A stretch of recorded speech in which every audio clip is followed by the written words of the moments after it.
Zelda is cool. I think that goes without saying. There's just so many games in the series that are able to appeal to certain people. One might dislike the motion control gimmicks of Skyward Sword, but love the 3D system of Majora's Mask. Or perhaps you prefer traditional dungeons, but with the choice of what order to complete them in. Well, A Link Between Worlds has you covered. But with Breath of the Wild being the very first Zelda game with voices, I'm sure many have thought about what would happen if the series got its own film or TV show. It would either look as awesome as this,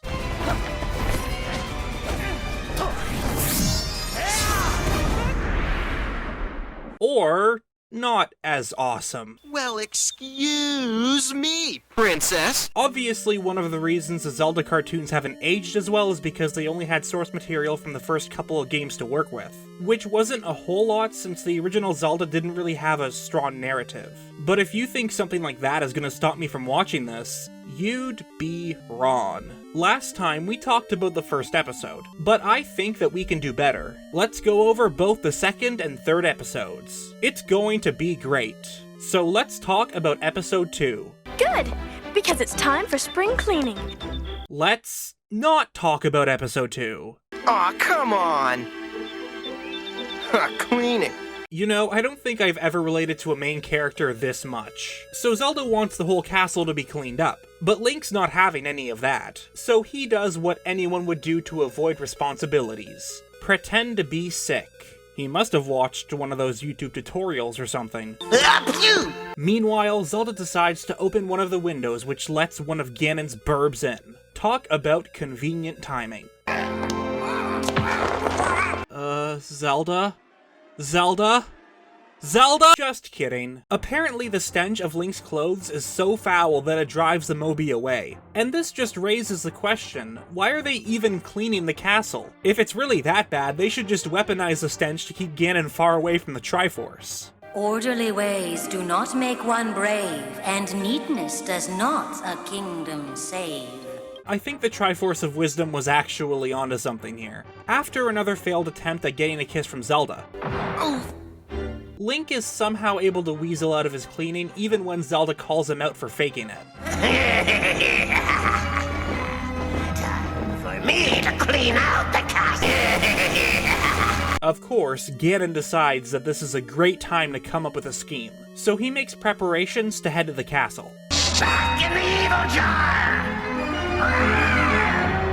I guess that they either decided to reuse a shot or forgot about continuity because Ganon was most definitely not standing there. He finally arrives and decides to use Sprite as a distraction by zapping her with his magic. It's not completely clear as to what this accomplishes, but if I were to guess, it just makes her magic more powerful and harder to control. Make this bed, mop the floor, wash the walls, dust, and no sneaking off to see Link. Wow, okay, so honestly, I think Zelda is the worst character in this episode. She seems to have no problem ordering others to clean, but what has she done? I haven't seen her pick up a single broom this entire time.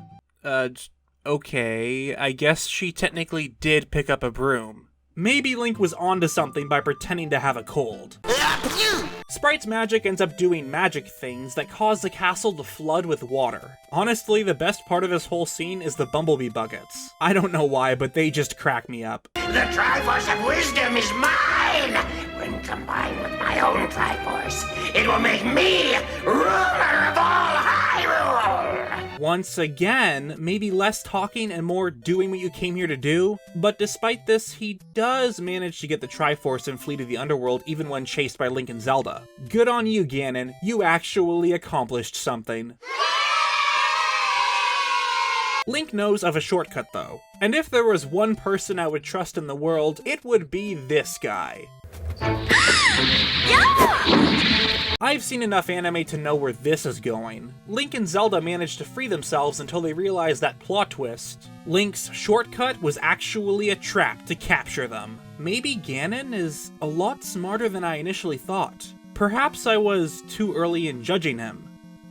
Nope. Within only a minute, he manages to free Link from the jar via Goma, then proceeds to kill said Goma, giving time for Sprite to free Zelda, who then defeats Ganon. But not before him using fire magic to destroy his entire lair. Yes, all of that in a single minute. It's almost an accomplishment for someone to be that stupid. Once again, good on you, Ganon. Overall, this episode was actually kind of boring. There was a lot of focus on the cleaning portion of it and Link pretending to be sick, while the end was very rushed. I'm sure they could have taken out some parts to make the Ganon's lair portion a bit longer. But things are looking great for the next episode, The White Knight. Fun fact, this is the only crossover episode in the series. You guys thought Avengers was the most ambitious crossover? Well, try Zelda and He-Man. It's completely true. I found this out from my mother's, sister's, daughter's, boyfriend's, dog's ex-wife that's a janitor at Nintendo. As He-Man is horsing around, we get caught up with what Link and Zelda are up to.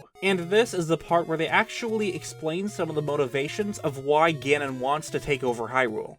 I've never seen a place as rich in magic as Hyrule. Everyone seems to know a little. That's why Ganon wants it so badly. I know that I've joked about him doing bad things for the sake of being bad, but considering the fact that Ganon is a wizard, it kinda makes sense that he would want all the magic he could get. They didn't have to put this part in, but I'm kind of glad they did. But of course, as fate would have it, his forces happen to attack the duo right after their conversation. Stay here, princess! Fat chance! If I have to give credit to the creators for one thing, it's how proactive Zelda is. They could have easily made her a damsel in distress, but something you notice is that in these episodes, she never acts helpless. Even in the first episode, Zelda had as much of a role as Link in defeating Ganon. It's a very nice change of pace compared to most of the games. Link decides to pull off some more unnecessarily complicated maneuvers that don't really accomplish anything as the enemies just kind of stand there and watch. And apparently they have never watched CinemaSins, because they perform the good old attack one at a time cliche. Honestly, it's baffling that they didn't all just attack at once. There were at least 8 in the previous shot. Zelda finally decides to help Link and takes down some of the tin suits. And yes, that's their actual name. Apparently, it was an enemy in the adventure of Link. Uh-oh,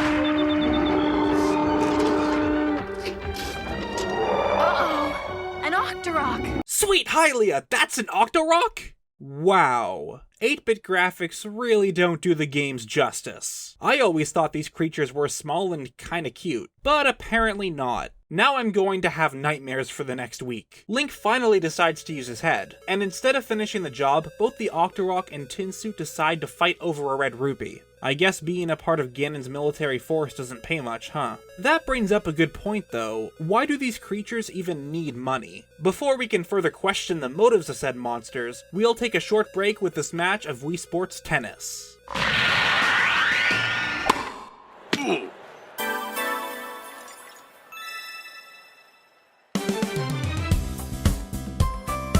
Ta-da! Link isn't satisfied just yet though, as he still wants that red rupee, even going as far as to become a human sled, which would probably hurt.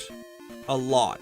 Someone needs to tell this guy to just go and cut some grass or something. Sheesh. Actually, fun fact, it's interesting to see a red rupee since the original game only had 2 varieties, neither being the color red, while the adventure of Link had none at all. So maybe this is a really rare type that's worth risking your life to get. Fortunately, or maybe unfortunately, Link is saved by He-Man, who we find out isn't actually He-Man. I know, what a shocker, but a prince from Arcadia, a country that apparently exists, and he seems to have taken a bit of a liking to Princess Zelda, with her clearly not showing signs of affection.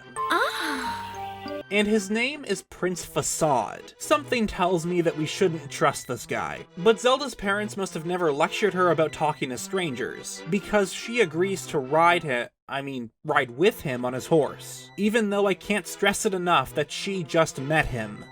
This is my friend, well, an acquaintance, somebody I know slightly.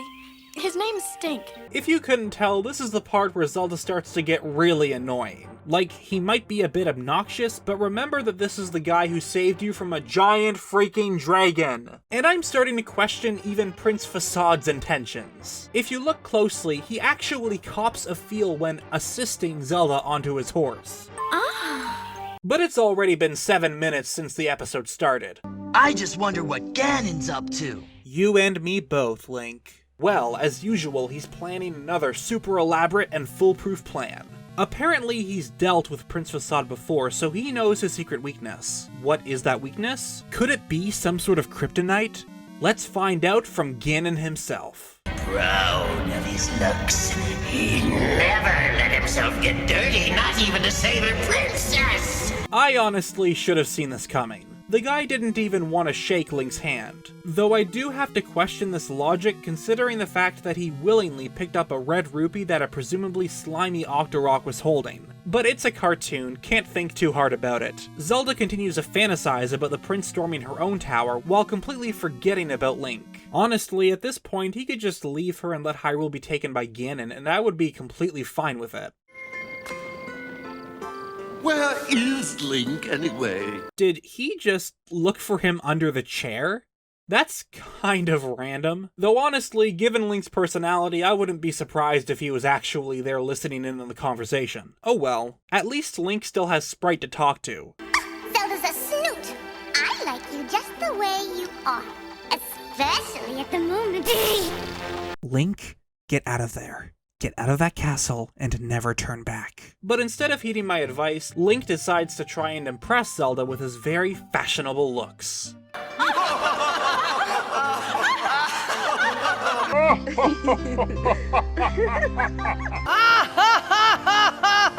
Link rage quits the show and finally leaves the castle, which lets Ganon continue his diabolical plan. And I have to say, this is the first time he actually seems competent as a villain. Assuming the prince really does hate getting dirty, this whole plan to wait until Link left the castle seems pretty well thought out. Again, good on you, Ganon. Zelda ends up getting captured, but not before giving us a good old skirt shot.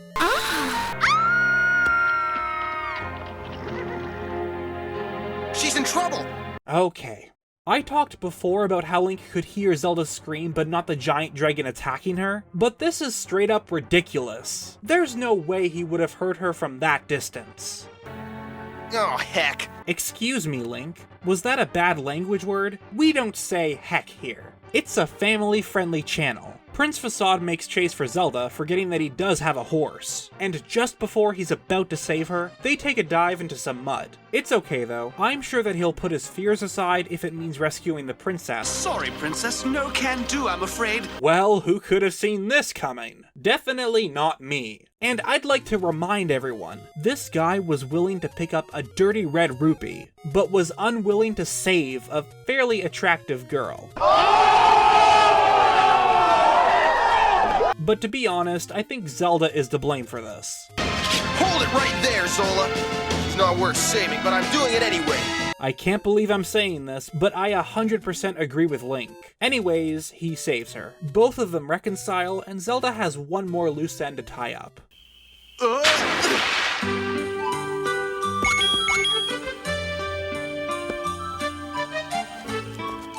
I think that deserves a kiss. Wouldn't you agree, Zelda? No, you're all muddy. What? Are you serious right now? You pretty much shoved him aside for some blonde pony boy, and even then he decided to come back and save you. After all that, you still won't kiss him? And the worst part is, what do you mean by he's all muddy? I watched that entire sequence and none of the mud even got close to his face. You know what? Just let her be with Facade. They seem to complement each other just fine. Alright, all jokes aside, I did enjoy this episode a lot more than the other. Zelda definitely was unbearable at times, but given her other exchanges with Link, I don't see her actions as completely out of nowhere. If anything, this was the first time there was actual character development in the show. Zelda understands how important her relationship is with Link, and we get to see how he truly does care for her. It might be the only development we get, but in the end it is a cartoon, so just doing this much is good enough for me. And that's episodes 2 and 3. Thank you guys for watching, and I hope you enjoyed. I was really surprised with how well received the first video was, and I appreciate the support it got. Special thanks to all my patrons, as your support is very much appreciated. If you want to become one as well, click the link below where you can donate $1 a month. But as always, never feel obligated to do so. Thanks for watching, and I'll see you guys later.